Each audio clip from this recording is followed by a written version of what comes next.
The air was still in the house that evening, heavy with the quiet that always seemed to follow the storm.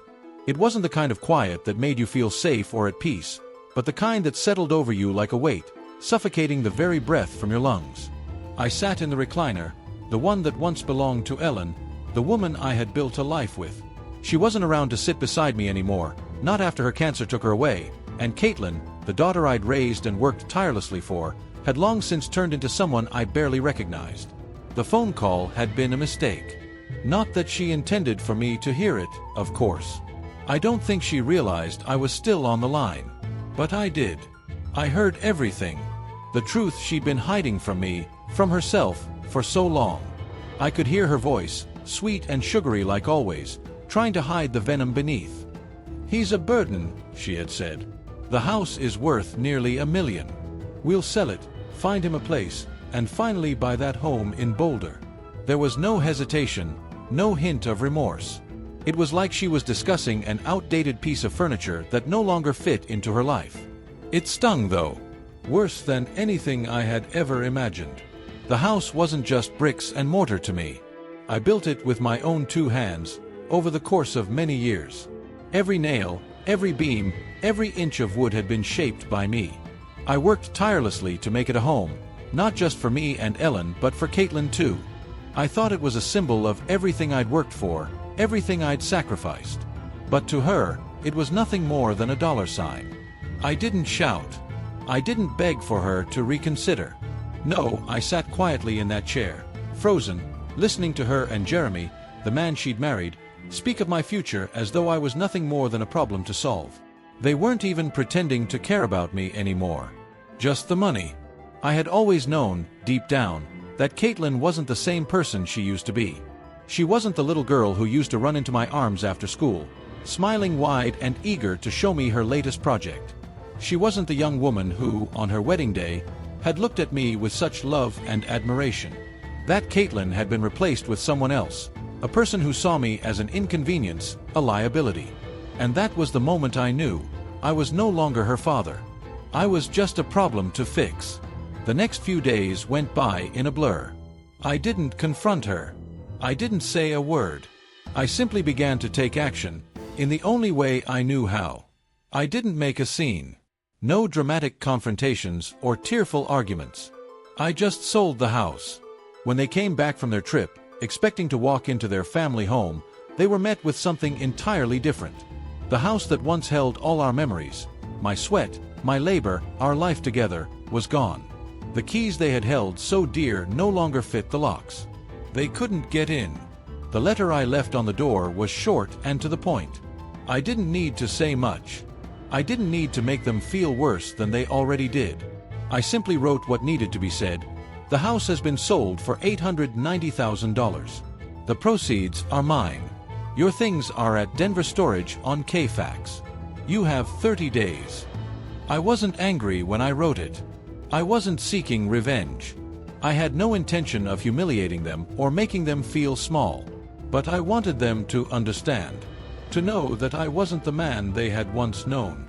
I had stopped waiting for them to love me, stopped waiting for them to see me as anything other than a burden. The truth is, I wasn't angry anymore. I was done.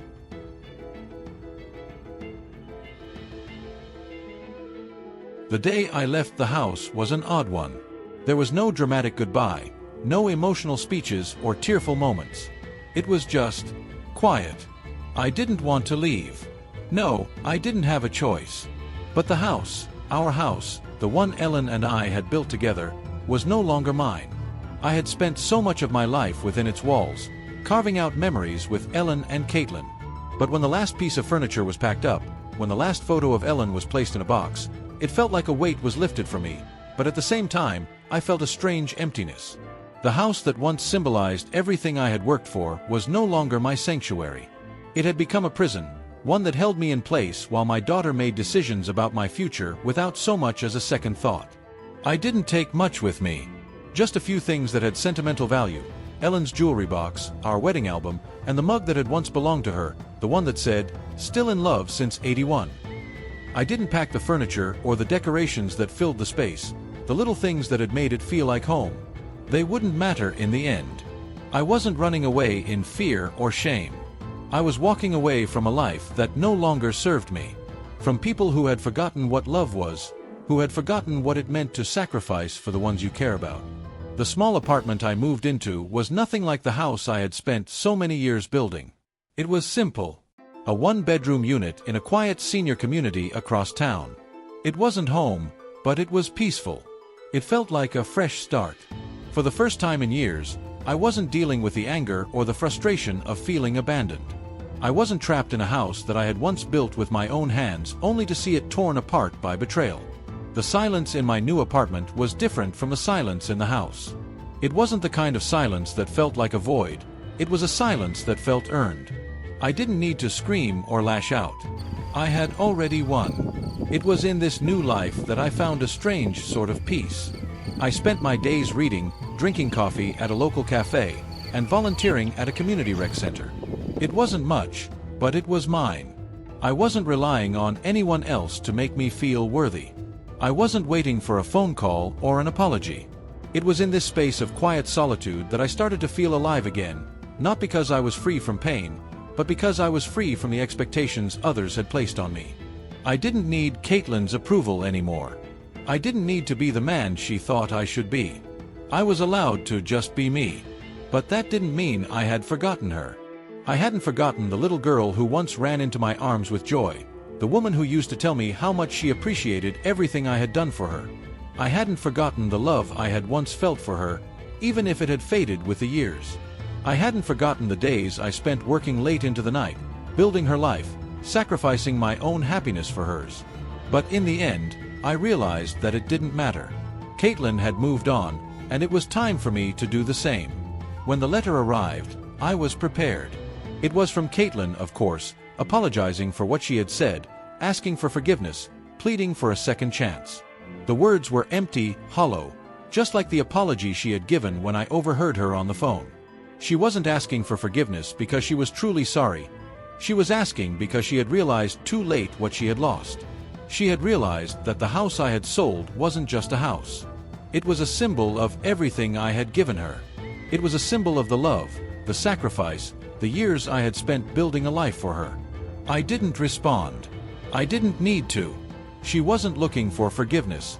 She was looking for control. And I had learned the hard way that I couldn't give her that. I couldn't give her the power to define who I was anymore. Not after everything that had happened. Not after she had tried to sell me like I was nothing. That day, when I walked through the park behind my apartment, I found something new. A sense of purpose, not rooted in my past, but in the present.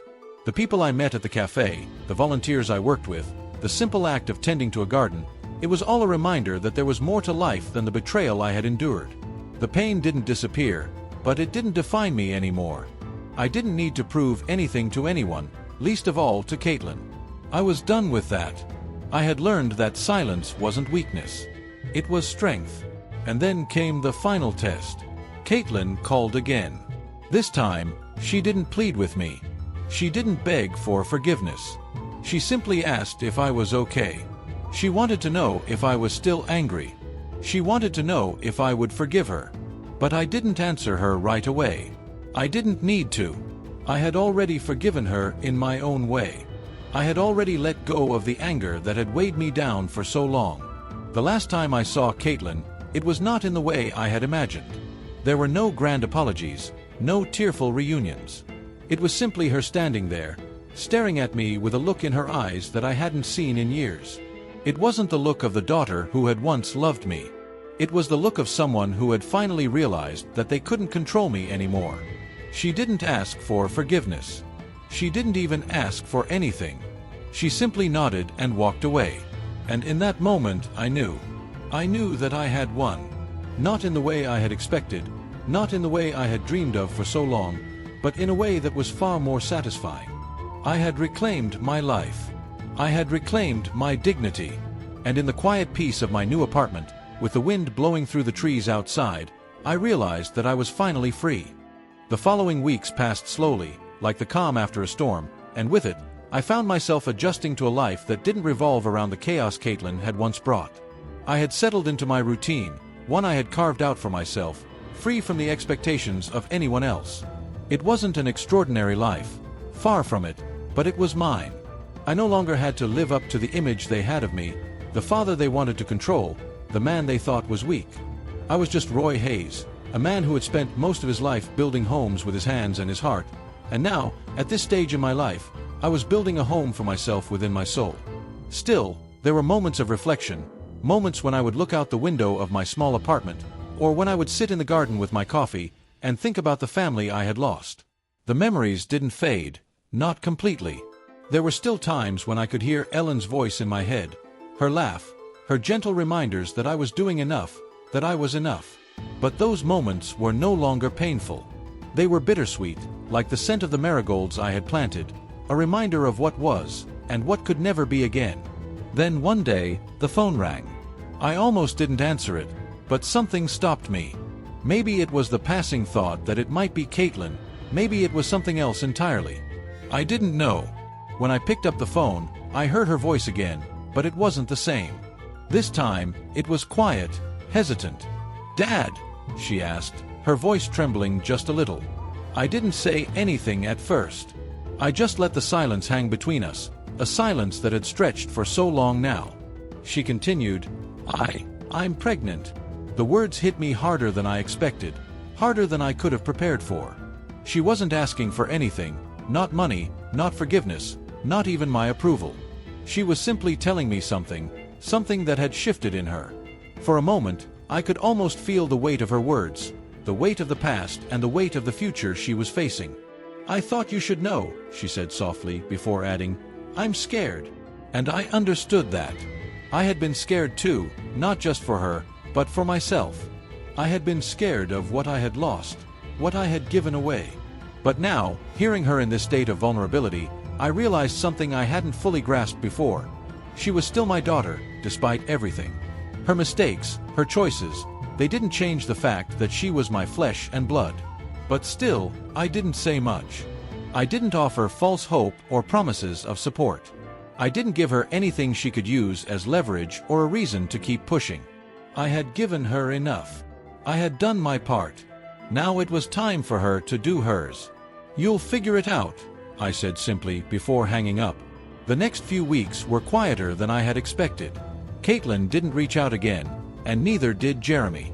The space between us felt like a chasm, one that wasn't easily bridged by the occasional voicemail or letter. And that was okay. I had learned by now that some relationships don't get fixed. They just change. And sometimes, that's the best you can hope for. One afternoon, as I walked down to the cafe, I ran into Sarah, the barista with the purple hair who had become a sort of anchor in this new life I was building. She was always cheerful, always ready with a kind word or a smile that felt genuine, not forced like Caitlin's had been. "You look lighter," she said with a grin as she handed me my usual black coffee, strong, no sugar. I couldn't help but chuckle. "I am," I replied, taking a sip. The warmth of the coffee seemed to seep into me, calming the old wounds that had never truly healed. "You know," she said as she leaned against the counter, "I've been thinking. You should share your story. You've got a lot to say. People would listen." At first, I didn't know what to make of that. It wasn't like I was looking for a platform to speak from. I wasn't a public figure. I wasn't even sure anyone would care to listen. But there was something in her words, something that sparked a curiosity in me.